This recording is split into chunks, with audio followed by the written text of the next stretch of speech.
Saudara-saudari yang terkasih, salam jumpa kembali dalam serial Belajar Mudah Alkitab ini.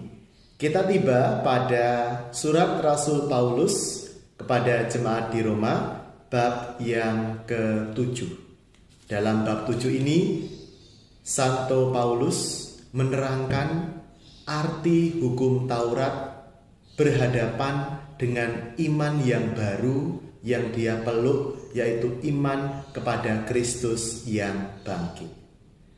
Di satu sisi, Rasul Paulus berterima kasih bahwa ia telah mengenal hukum Taurat. Hukum Taurat itu dipuji oleh Rasul Paulus sebagai hukum yang sangat baik. Kita baca Roma 7 ayat 12. Jadi hukum Taurat itu kudus, dan perintah itu juga kudus, benar, dan baik. Pada dasarnya, Taurat yaitu hukum yang menjadi pusat iman dan moral bangsa Yahudi yang terrangkum dalam 5 kitab Musa, yaitu Kejadian, Keluaran, Imamat, Bilangan, dan Ulangan, itu dipandang sangat baik oleh Rasul Paulus. Tetapi benar bahwa ketaatan buta, penafsiran yang keliru terhadap norma-norma agama Yahudi pada waktu itu membuat Rasul Paulus terjebak ke dalam dosa. Yaitu apa? Dia memandang orang-orang pengikut Kristus yang tidak lagi menaati aturan-aturan agama Yahudi itu sebagai orang yang jahat. Sampai-sampai Rasul Paulus sendiri menganiaya jemaat, memenjarakan jemaat Kristiani sebelum pertobatannya. Karena itu, Rasul Paulus kemudian mengungkapkan isi hatinya, curahan hatinya, pergulatan jatuh bangun imannya dalam memahami kehendak Tuhan dalam hidupnya dalam Roma bab 7 ini.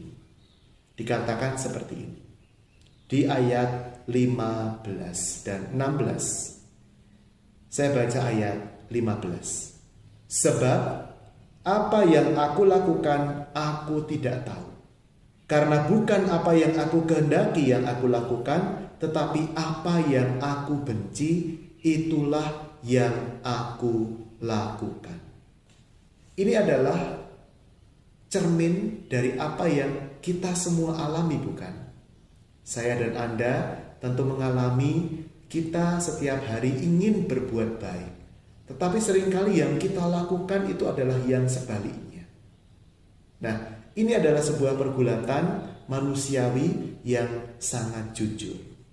Oleh karena itu, Rasul Paulus kemudian mengajak kita untuk berserah kepada Tuhan. Di bagian akhir dari bab 7 ini kita membaca, aku manusia celaka, siapa yang akan melepaskan aku dari tubuh maut ini? Syukur kepada Allah melalui Yesus Kristus Tuhan kita. Jadi aku sendiri melayani hukum Allah dengan akal budiku, tetapi melayani hukum dosa karena tabiat dagingku. Ayat-ayat ini nanti menyiapkan untuk bab berikutnya, yaitu bab 8, di mana kita diajak untuk hidup oleh roh, bukan lagi hidup oleh daging. Tuhan memberkati. Dalam nama Bapa, Putra, dan Roh Kudus. Amin.